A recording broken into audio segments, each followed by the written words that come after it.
রাজধানীর লালবাগের একটি সাবলেট বাসা থেকে শায়লা আক্তার নামে ইডেন কলেজ শিক্ষার্থীর লাশ উদ্ধার করেছে পুলিশ।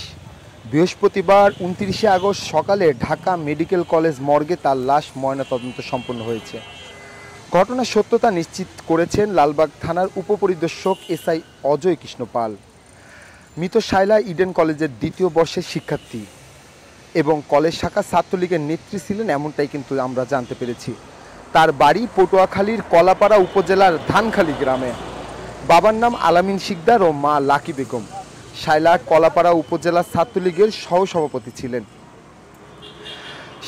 শায়লার লাশ সুরথাল প্রতিবেদনে লালবাগ থানার উপপরিদর্শক এসআই অজয় কৃষ্ণ পাল উল্লেখ করেন, রসুলবাগ লালবাগ রোডের ঠিক ১৬৭/২ এ নম্বর একটি বাড়ির ৬ষ্ঠ তলায় একটি সাবলেট রুমে থাকতেন তিনি। ২৭শে আগস্ট রাত ১১টার দিকে বাইরে থেকে তিনি বাসায় যান। এরপর ২৮শে আগস্ট সকাল ১০টার দিকে তার বান্ধবী খুশবু আক্তার তার ওই বাসায় গিয়ে দেখেন তিনি ফ্যানের হুকের সঙ্গে ওড়না পেঁচিয়ে গলায় ফাঁস লাগিয়ে ঝুলছেন। পরবর্তীতে তার মাধ্যমে খবর পেয়ে ওই শিক্ষার্থীর লাশ উদ্ধার করা হয়। শায়লার গলায় অর্ধচন্দ্রাকার কালো দাগ রয়েছে। প্রাথমিকভাবে ধারণা করা হচ্ছে তিনি আত্মহত্যা করেছেন, তবে বিস্তারিত তদন্ত করে দেখা হচ্ছে। ময়নাতদন্তের প্রতিবেদন পেলে মৃত্যুর কারণ নিশ্চিত হওয়া যাবে বলে এমনটাই কিন্তু জানিয়েছে পুলিশ।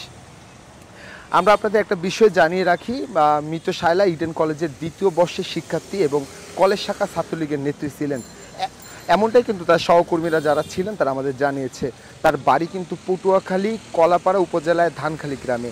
তিনি রসুলবাগের একটি বাসায় ভাড়া থাকতেন এবং তিনি কিন্তু গতকাল রাত ১১টার দিকে বাইরে থেকে বাসায় যান এবং ২৮শে আগস্ট সকাল ১০টার দিকে তার ক্লোজ বান্ধবী খুশবু আক্তার তার বাসায় গিয়ে দেখেন যে আসলে তিনি দরজা খুলছেন না।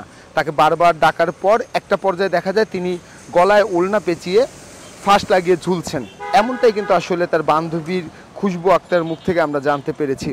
শায়লার গলায় এক ধরনের কালো দাগ রয়েছে। প্রাথমিকভাবে কিন্তু ধারণা করা যাচ্ছে তিনি স্বইচ্ছায় আত্মহত্যা করেছেন, তবে বিস্তারিত তদন্ত করে দেখা হচ্ছে। ময়নাতদন্তের প্রতিবেদন পেলে অবশ্যই এর কারণ নিশ্চিত হওয়া যাবে, এমনটাই কিন্তু জানিয়েছে লালবাগ থানার পুলিশ।